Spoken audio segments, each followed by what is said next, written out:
Erie County's million-dollar question: will the sheriff's office reverse course and expand its drug treatment program at the holding center? Spectrum News reporter Mark Goshgarian joins us once again, live in studio, with more on what could be another showdown between Sheriff Tim Howard and county legislators. Mark? Well, Casey, the sheriff and local lawmakers picking up where they left off last year, at odds over how best to treat inmates combating addiction at the Erie County Holding Center.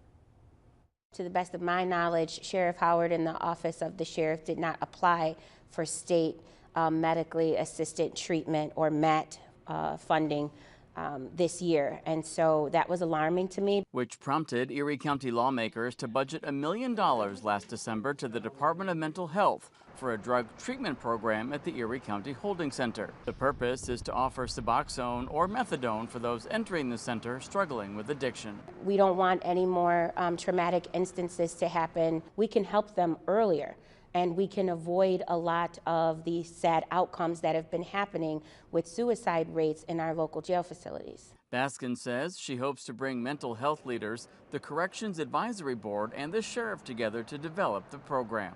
Offering government resources to continue with an addiction does not strike me as the best approach, and I just don't think that that's justice and good for society. Last fall, Sheriff Tim Howard said the holding center already supplies Vivitrol, which curbs addiction. He also expressed his opposition to offering Suboxone. The jail will supply your drugs. I mean, that strikes me as very problematic when we want to encourage people to go through withdrawal and to get off of the drugs, is to suggest that we will continue to prescribe those very same drugs that are causing this problem.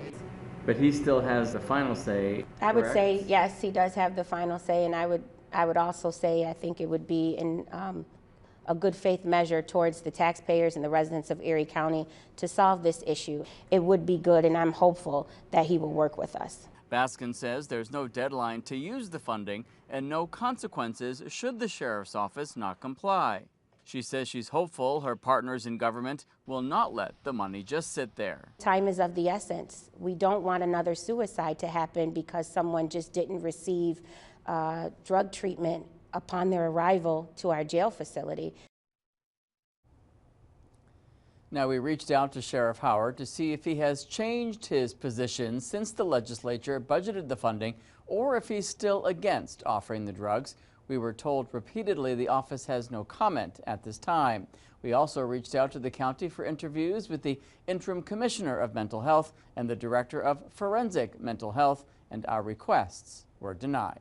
In the studio, Mark Goshgarian, Spectrum News. Casey?